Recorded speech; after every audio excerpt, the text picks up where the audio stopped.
میں خط لکھنے والا ہوں صدر پاکستان کو، وزیر اعظم صاحب کو، تمام speakers of national assemblies, chairman senate اور تمام اسمبلیز کو، تمام پاکستان کے MP MNAs کو، اور جو ڈیموکریسی پہ کام کرنے والی NGOs جس میں سب لوگ یہ گھومتے پھرتے ہیں، 5 اسٹار ہوٹلوں میں بیٹھے ہوتے ہیں، ان کو بھی بتانا چاہ رہا ہوں کہ سندھ میں بھائی مارشل لا لگ گیا ہے، سولین مارشل لا لگا ہوا ہے، جس کو بلاول ہاؤس سے جس کا کنٹرول ہوتا ہے۔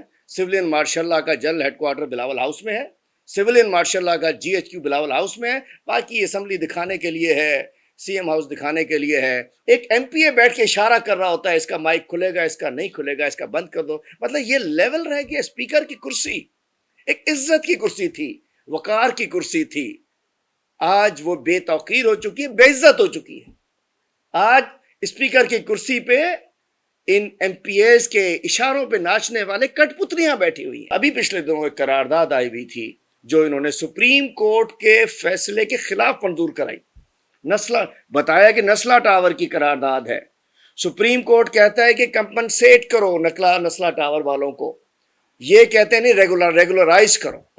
اور انہوں نے ایک اپنی 14 سالہ کرپشن پہ پانی ڈالنے کے لیے سندھ اسمبلی کو اپنی کرپشن پر پانی ڈالنے کے لیے استعمال کر رہے ہیں۔ اور اس اہم قرارداد میں بھی ہمارے نام دینے کے باوجود انہوں نے میرا مائک نہیں کھولا، ہمارے پارلیمانی لیڈر کا مائک انہوں نے نہیں کھولا، ہمیں انہوں نے بات نہیں کرنے دی۔ بیلٹنگ ہوتی ہے، جس کا نام آتا ہے اس کو حق ہوتا ہے کہ وہ کسی بھی فوری ایشو پہ، ایمرجنسی ایشو پہ، کرنٹ ایشو پہ وہ توجہ دلاؤ نوٹس رکھ سکے۔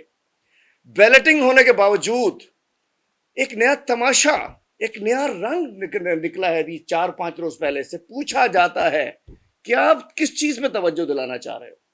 ہم کہتے ہیں بھائی اسٹریٹ کرائم پہ، کہتا نہیں یہ بھی نہیں لگ سکتا۔ بھائی ناظم جوکیوں پہ توجہ دلاؤ نوٹس ڈالنا یہ بھی نہیں لگ سکتا۔ فہمیدہ سیال کے قاتل یہاں ڈھونڈتے ہوئے لوگ یہاں پھر رہے ہیں، اس پہ توجہ دلانا چاہتے ہیں، یہ بھی نہیں ہو سکتا۔ اب یہاں تک یہ لوگ پہنچ چکے ہیں ڈکٹیٹرشپ میں، سندھ میں، اپنے غرور میں، اپنی میں کہنا چاہتا ہوں اختیارات کے بے دریغ استعمال میں، کہ کالنگ اٹینشن کو ہمیں بتایا جاتا ہے کہ اگر کالنگ اٹینشن کوئی ایسا ہے کہ جو سندھ گورنمنٹ کے خلاف ہوگا تو وہ بلڈوز کر دیا جاتا ہے۔ قرارداد منظور کی کہ ساری 14 سال میں جو 39 لاکھ ایکڑ قبضہ کیے حلال کر دو، سارے حرام کو حلال کر دو، سپریم کورٹ کے خلاف چلے جاؤ۔ یہ پیپل پارٹی کی دوبارہ بحالی ہوئی ہے، وہ مشرف سے دبئی میں NRO لینے کے بعد ہوئی ہے، تو مجھے لگتا ہے کہ نون لیگ میں ضیاء الحق کی روح ہے اور پیپلز پارٹی میں جنرل مشرف کی روح آ چکی ہے، جس کی وجہ سے نہیں تو کوئی ایسی جماعت، کوئی جمہوری جماعت پارلیمنٹ کا، آپ دیکھیے نا، ہمیں لوگ کہتے ہیں غیر جمہوری ہیں، لیکن قومی اسمبلی میں، سینٹ میں ہر وقت رضا ربانی صاحب سینٹ میں بات کرتے نظر آتے ہیں، یوسف رضا گیلانی صاحب کا مائک کبھی بند نہیں ہوا، شہباز شریف کا مائک کبھی بند نہیں ہوا، بلاول زرداری کا مائک کبھی بند نہیں ہوا۔ تو یہاں ہم نے کیا ظلم کر لیا ہے؟ نہ پبلک اکاؤنٹس کمیٹی ہے، نہ اسٹینڈنگ کمیٹیز ہیں، نہ مائک کھلتا ہے، نہ بات کرنی جاتی ہے، نہ قرارداد ہوتی ہے، نہ کرپٹ افسران جو کرپٹ ہے۔ اچھے افسران تو بیچارے سیٹوں پہ ہیں ہی نہیں نا، یہاں اچھے افسران تو نکال دیے گئے سندھ سے۔ کرپٹ افسران کسی MPA کا فون اٹینڈ کرنے کو تیار نہیں ہے، عوامی مسئلے پہ کسی کی مدد کرنے کو تیار نہیں ہے۔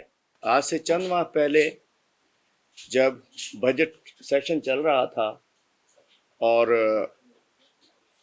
سندھ کا بجٹ پاس ہوا تھا without the discussion of opposition leader,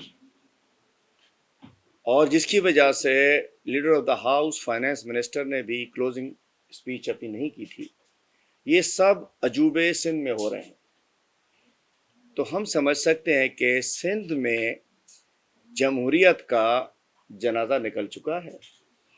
Sindh میں جمہوریت جو ہے وہ قبروں میں پیر لٹکائے بیٹھی ہے، اور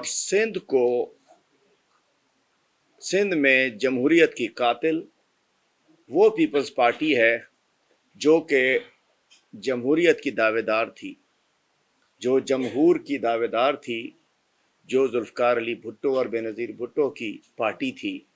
آج وہ صوبہ سندھ میں جمہوریت کو قتل کر کے اس نے سندھ اسمبلی میں جمہوریت کا جنازہ نکال دیا ہے۔ وہ پارٹی جس نے COD میں سائن کیا ہوا ہے کہ چارٹر آف ڈیموکریسی میں اس کا آرٹیکل میں شامل ہے، شرائط میں شامل ہے کہ اپوزیشن لیڈر کو چیئرمین پبلک اکاؤنٹس کمیٹی ہونا چاہیے۔ لیکن افسوس کہ سندھ میں چیئرمین تو چھوڑیے، پبلک اکاؤنٹس کمیٹی میں اپوزیشن کا ایک بھی ممبر نہیں ہے. جو اسٹینڈنگ کمیٹیز میں اپوزیشن کے پاس کوئی چیئرمین شپ اسٹینڈنگ کمیٹی کی اپوزیشن کے پاس نہیں ہے، اور نہ ہی کوئی اپوزیشن کا ممبر اب اسٹینڈنگ کمیٹیز کا حصہ ہے. مطلب نہ تو اسٹینڈنگ کمیٹی میں ممبرز ہیں ہمارے joint opposition peoples M Q M G D N P T I 65 members, اور نہ ہی کوئی چیئرمین ہمارا اس کے اندر شامل ہے.